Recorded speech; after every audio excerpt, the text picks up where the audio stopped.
Imagine swinging peacefully through the treetops, only for your entire world to vanish overnight. That's the tragic reality for orangutans. These great apes, known for their intelligence and gentle nature, are suddenly being pushed from their homes, forced down from the branches they've known for generations. But why? What's happening to the forests they depend on? As viewers, you're about to discover one of the most heartbreaking stories in the animal kingdom. What you're about to hear isn't just about trees. It's about survival, extinction, and the clash between nature and modern industry. These forests aren't just habitat, they're history. They're the lungs of entire ecosystems. And as we dive deeper, the truth will shock you. It's not just about what orangutans are losing. It's about what we all stand to lose. This isn't just their fight, it's ours too. Orangutans once thrived across Southeast Asia, stretching from southern China all the way to Java. Today, they're confined to just two islands, Sumatra and Borneo. This drastic reduction wasn't natural, it was man-made. Over the past few decades, forests that took thousands of years to develop have been decimated in mere months. Logging companies clear vast stretches of land for timber, paper, and the booming palm oil industry. Each tree cut down isn't just wood lost, it's a branch, a nest, or a food source ripped away from an orangutan family. With fewer trees, they have nowhere to escape. Starvation, dehydration, and increased conflict with humans become daily threats. They're literally being driven to the ground, and that ground is hostile. Why can't orangutans simply adapt to the ground like other animals? Because they're not built for it. Their long curved fingers are designed for gripping branches, not walking on dirt. Their massive arm spans allow them to swing between trees effortlessly. But on the ground, those same limbs become a burden. It makes them slow and clumsy. Easy targets for predators and poachers. And once down, they're vulnerable. Snakes, feral dogs, even humans pose serious threats. It's a hostile world below, one they were never meant to navigate. Every step they take on land is a gamble.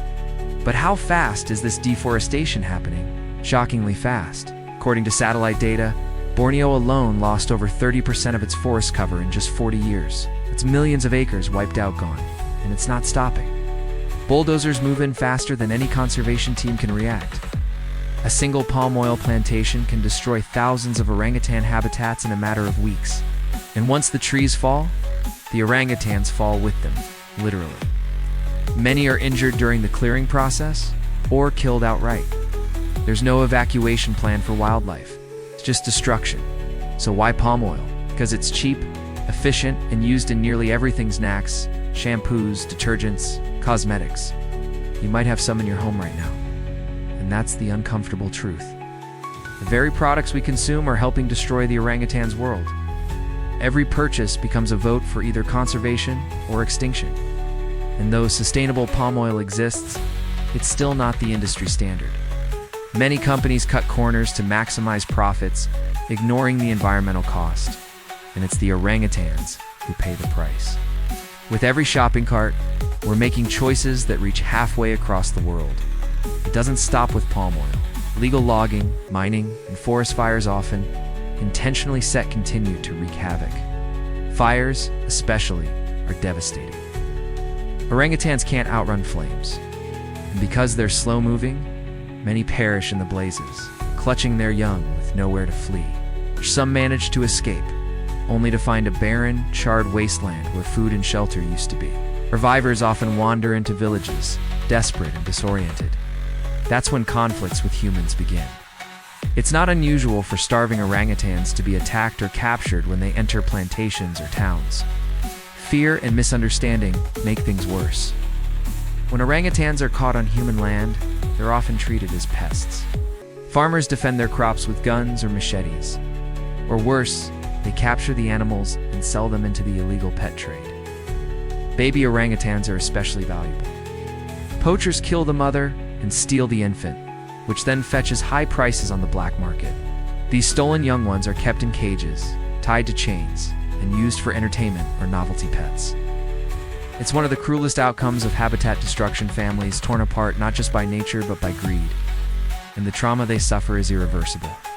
So where are the rescue teams? Thankfully, there are heroes. Conservationists, and wildlife organizations risk their lives to save orangutans from burning forests.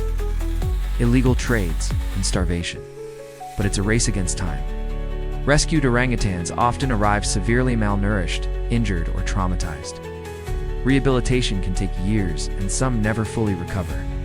For everyone saved, dozens more are lost. These centers are overwhelmed, underfunded, and often targeted by criminal networks trying to reclaim captured animals. It's a war zone with no front lines, and every orangutan saved feels like a miracle. Yet even the most heroic efforts can't replace what's been lost. Orangutans are incredibly intelligent creatures with deep emotional bonds. They grieve the loss of loved ones. They remember the trees they once climbed. Rehabilitation might teach them how to survive again, but it can't erase the scars of violence and captivity. Released orangutans often struggle to reintegrate into the wild, especially if the wild is now a fragmented patchwork of broken forests and roads. Imagine being told you're free only to find there's nowhere safe to go. The numbers are chilling. In just 60 years, Bornean orangutan populations have dropped by more than 50%. Sumatran orangutans are even more endangered, with fewer than 14,000 left in the wild. The newly discovered Tapanuli orangutan, recognized as a separate species in 2017, has fewer than 800 individuals. That's not a decline. It's an extinction countdown. And it's happening before our eyes. These aren't just statistics. Each number represents a life, a personality, a mother, a baby. Entire bloodlines vanish with each bulldozer pass. But can't orangutans just relocate to new forests? It's not that simple. Orangutans are territorial. They spend years learning the layout of their forest, knowing which trees bear fruit and when. They remember water sources and nesting spots. Uprooting them isn't like moving into a new apartment. It's like being dropped into a foreign country with no map, no food, and no allies. Competition with other orangutans increases, and many fail to survive in unfamiliar areas. Moving them might save them from one threat only to expose them to another. And while habitat loss is the main culprit, climate change is making it worse. Rain patterns are shifting, droughts are intensifying, and fruiting seasons are becoming unpredictable. Orangutans depend on specific fruit trees that only bear fruit at certain times. Those cycles are disrupted, starvation follows. Climate stress adds to the already heavy burden orangutans face. Imagine fleeing a burning forest only to find the next one barren. It's a double blow in one they have no power to stop. Even when forests are protected, the danger doesn't disappear. Illegal activity thrives in remote jungles. Corruption often undermines enforcement. Poachers bribe their way in. Loggers operate at night. Entire communities sometimes depend on these industries for survival, making it harder to enforce bans without providing alternatives. Conservation without community support is doomed to fail. That's why real solutions must involve the people living near these forests. Otherwise, the cycle just continues. What does being forced out of the trees really mean? It's not just about losing homes. It's about losing culture. Orangutans pass down knowledge, how to build nests, what plants to eat, how to use tools. Generational wisdom is stored in each mother's guidance to her child. When mothers are killed or babies are separated, that knowledge is lost forever. It's like burning down a library that took 1,000,000 years to write. Once it's gone, we can't get it back. There's also a silent tragedy: stress. Orangutans are emotionally complex. Trauma of displacement, captivity, and separation leaves lasting psychological wounds. Rescued orangutans have been observed rocking back and forth, avoiding eye contact, or refusing to eat, signs of deep mental distress. Just like humans, they feel fear, anxiety, and grief. And yet, their pain goes largely unnoticed in the broader environmental crisis. It's a quiet suffering hidden in plain sight. But there is hope. Some countries are pushing for stricter environmental laws. Eco-certifications like RSPO, Roundtable on Sustainable Palm Oil, are gaining ground. Consumers are becoming more aware and demanding ethical products. Sanctuaries are expanding. Forest corridors are being reconnected to give orangutans a fighting chance. And education is spreading, turning indifference into action.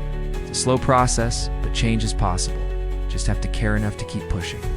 There's a saying in Borneo, "No forest, no orangutan." It's brutally simple and tragically true. Forests aren't just where orangutans live, they are the orangutans. Every tree is a lifeline. Every leaf is a shield. When the canopy falls, so does everything underneath. If we lose these forests, we lose an entire world. And no amount of money or technology can bring it back. So what can you do? Start by checking your products. Look for sustainable palm oil. Support organizations actively rescuing and rehabilitating orangutans. Spread awareness. Share stories like this one. Use your voice to influence brands and policies. We are not powerless. Our choices ripple outward toward either destruction or protection. The question is, which path will we choose? Orangutans aren't just animals. They're relatives sharing 97% of our DNA. They teach, they learn, they love. And right now, they're begging for help in the only way they know how, by hanging on to the last branches they have. If we turn our backs, they'll disappear, and the world will be quieter, emptier, and far less magical without them. This isn't just an orangutan story, it's a human one. Because every forest we save, every species we protect, every habitat we restore saves a part of ourselves. Orangutans are being forced out of the trees, but we have the power to help them climb back up before it's too late.